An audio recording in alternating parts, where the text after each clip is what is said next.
Assalamualaikum warahmatullahi wabarakatuh. Perkenalkan, nama saya Safrianto. Saya mahasiswa PPG Angkatan 1 2022 LPTK UIN Imam Bonjol Padang. Berikut ini adalah tugas lokakarya pembuatan video sebagai sumber belajar. Inilah video saya. Terima kasih. Assalamualaikum warahmatullahi wabarakatuh.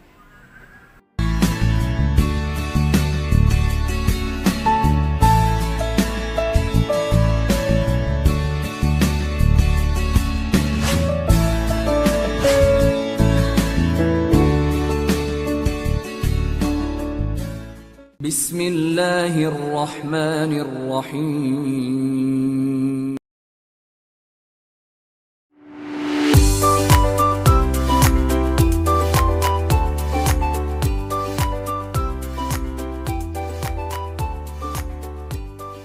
Oke, anak-anak bapak semuanya dimanapun berada, pada hari ini kita akan belajar kembali tentang pelajaran 10, yaitu berkaitan dengan kisah keteladanan Luqman, kelas 5 semester 2.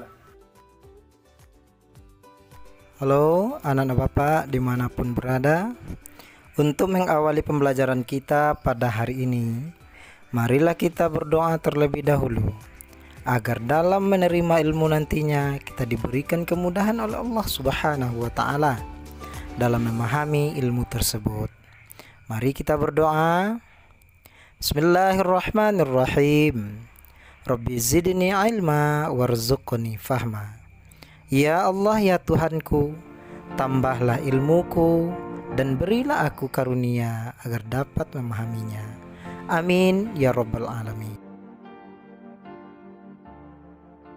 Terkait dengan KD 3.17, mengetahui kisah keteladanan Luqman Al-Hakim sebagaimana terdapat di dalam Al-Quran.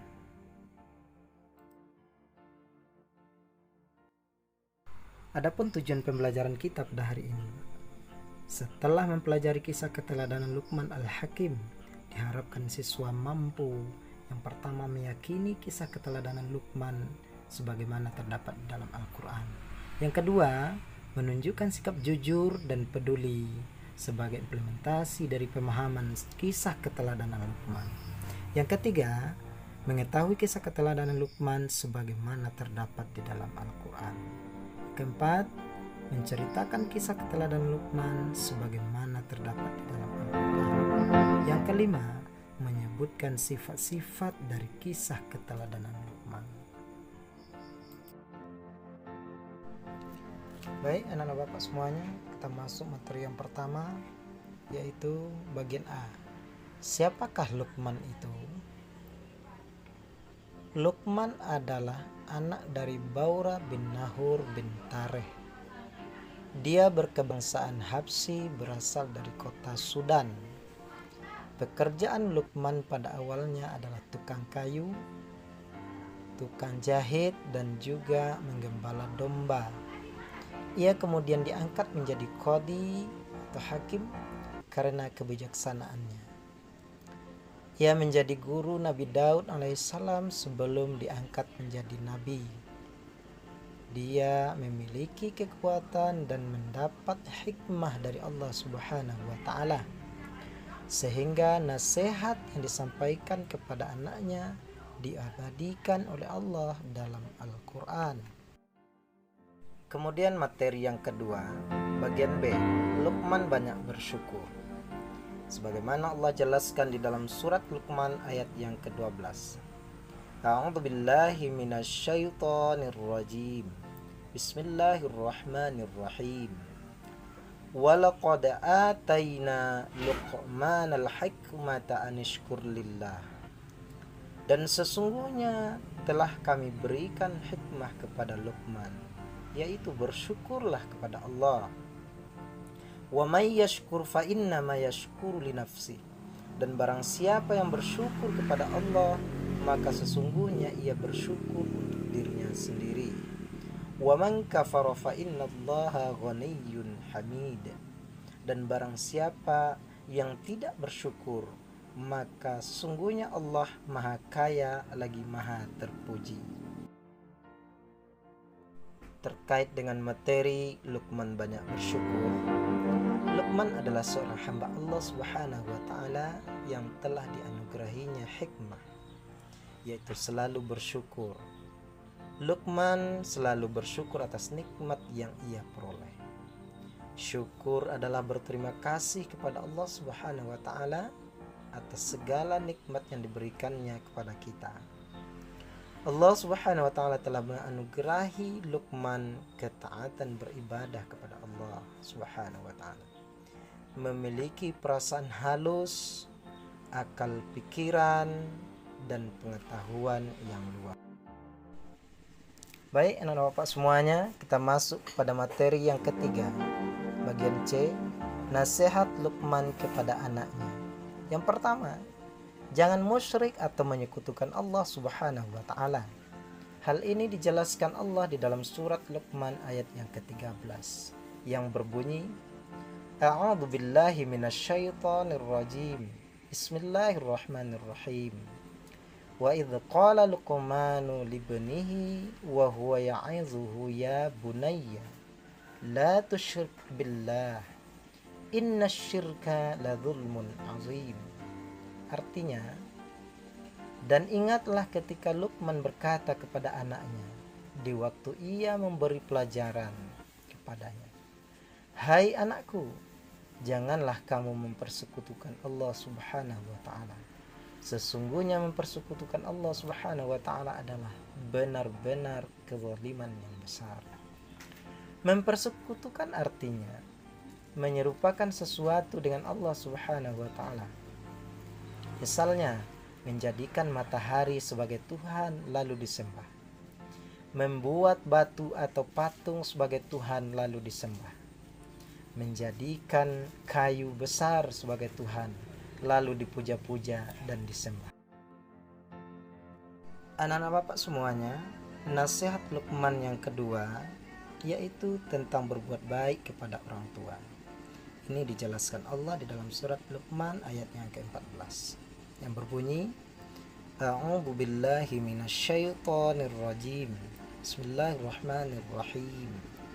Wa wassaynal insana biwalidayhi hamalathu ummuhu wahnan ala wahnin wa fisaluhu fi amain anishkurli wa liwalidayka ilayyal masir.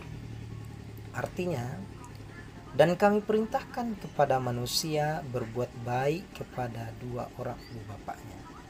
Ibunya telah mengandungnya dalam keadaan lemah yang bertambah-tambah dan menyapihnya dalam 2 tahun. Bersyukurlah kepadaku dan kepada dua orang ibu bapakmu. Hanya kepadakulah kembalimu. Wasiat itu disampaikan Luqman kepada umat manusia karena hal-hal berikut ini. Pertama, ibu telah mengandung dalam keadaan lemah. Yang kedua, kemudian melahirkan anaknya dengan penuh perjuangan. Ketiga, ibu menyusui anaknya selama 2 tahun. Dan ayah bekerja mencari nafkah untuk memenuhi kebutuhan ibu dan anaknya.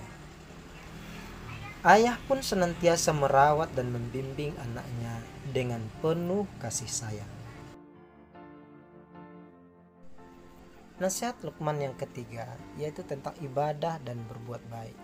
Ini dijelaskan Allah di dalam surat Luqman ayat yang ke-17 yang berbunyi, A'udzubillahi minasyaitonir rajim. Bismillahirrahmanirrahim. Ya bunayya aqimis shalah wa'mur bil ma'ruf wanha 'anil munkar wasbir 'ala ma asabak inna dzalika min azmil umur. Artinya, wahai anakku, laksanakanlah salat dan suruhlah manusia berbuat yang ma'ruf dan cegahlah mereka dari yang mungkar. Dan bersabarlah terhadap apa yang menimpamu. Sesungguhnya yang demikian itu termasuk perkara yang penting. Inti nasihat Luqman kepada anaknya tentang ibadah adalah sebagai berikut. Pertama, perintah melaksanakan sholat. Seorang muslim tidak boleh meninggalkan ibadah sholat. Yang kedua, menyuruh manusia mengerjakan yang baik dan mencegah mereka dari perbuatan yang mungkar.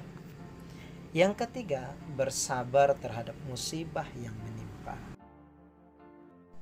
Nasihat Luqman yang keempat, agar tidak angkuh dan sombong. Ini dijelaskan Allah di dalam surat Luqman ayat yang ke-18 yang berbunyi, A'udzubillahi minasyaitonirrajim. Bismillahirrahmanirrahim. Wala tusa'ir khaddaka linnas wala tamshi fil ardi marha. Innallaha la yuhibbu kulla mukhtalin fakhur. Artinya, dan janganlah kamu memalingkan mukamu dari manusia karena sombong, dan janganlah kamu berjalan di muka bumi dengan angkuh. Sesungguhnya Allah tidak menyukai orang-orang yang sombong lagi membanggakan diri. Pada ayat tersebut dijelaskan bahwa Luqman berpesan kepada anaknya sebagai berikut. Yang pertama, agar tidak memalingkan muka dari manusia karena sombong. Yang kedua, agar tidak berjalan di muka bumi dengan angkuh. Yang ketiga, agar tidak membanggakan diri. Baik, anak-anak Bapak semuanya, itulah pelajaran kita pada hari ini tentang kisah keteladanan Luqman. Mudah-mudahan anak Bapak semuanya bisa mengerti siapa itu Luqman, seperti apa sifatnya yang patut kita teladani dalam kehidupan sehari-hari. Demikianlah pelajaran kita pada siang hari ini. Terima kasih. Mohon maaf. Akhir kalam. Assalamualaikum warahmatullahi wabarakatuh.